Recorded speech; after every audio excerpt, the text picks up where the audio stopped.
Hi, I'm Don Abrahm, and I'm very proud to be nominating my sister Janet Abrahm for the Alumni Discovery Award. Janet is a very unique individual.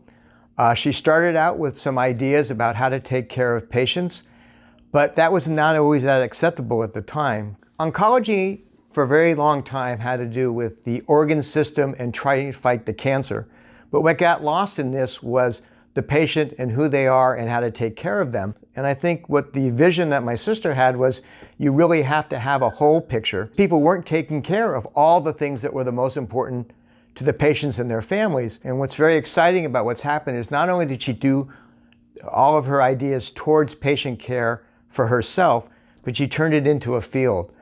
She wrote about it, she studied it, she helped create palliative care medicine to be a subspecialty of internal medicine. And nowadays we think of these ideas of being kind of normal, but that's just because they were always correct. But before someone identified and did the work it takes to make us all realize that, people weren't doing any of these things. I think that she is very deserving of this award, having spent an entire career creating this field of medicine. And it's especially exciting that she's getting it at UCSF, which is the same school that her father had graduated from. And I know that he would be very, very excited, both my mom and dad, to know that she has received this prestigious award. What you really need to be a good doctor is for people to look at you and think, yeah, I can tell her what's really bothering me. People talked to me from the time I was a teenager. They trusted me and they told me what was bothering them, and they knew I wouldn't tell anybody else. Early in my career in oncology, there was no training for us in how to talk to someone near the end of life. So I thought, well, they could probably use a handbook.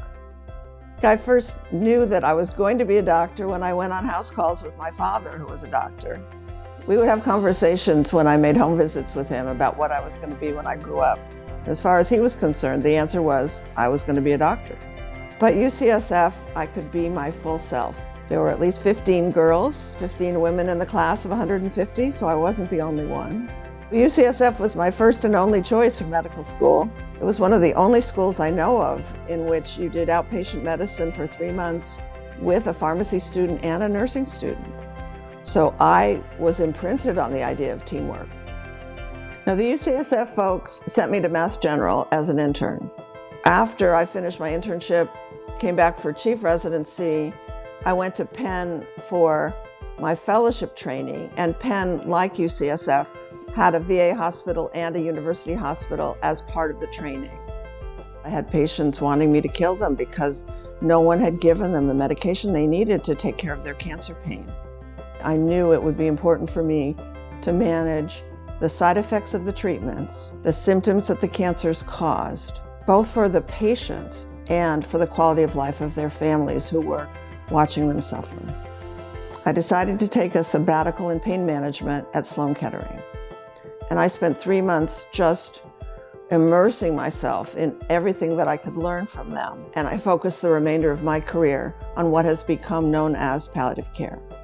I got a grant from the Open Society Institute to become what we called a faculty scholar of the Project on Death in America. I first wrote the book back in 2000. It was published in 2000. And over the years, we're up to the 4th edition now. It's now called Comprehensive Guide to Supportive and Palliative Care for Cancer Patients. In 2001, I started the first palliative care service at Dana Farber Cancer Institute and Brigham and Women's Hospital. In 2010, I first joined the Dana Farber Cancer Institute Master Class for Oncologists that teaches oncology throughout the country.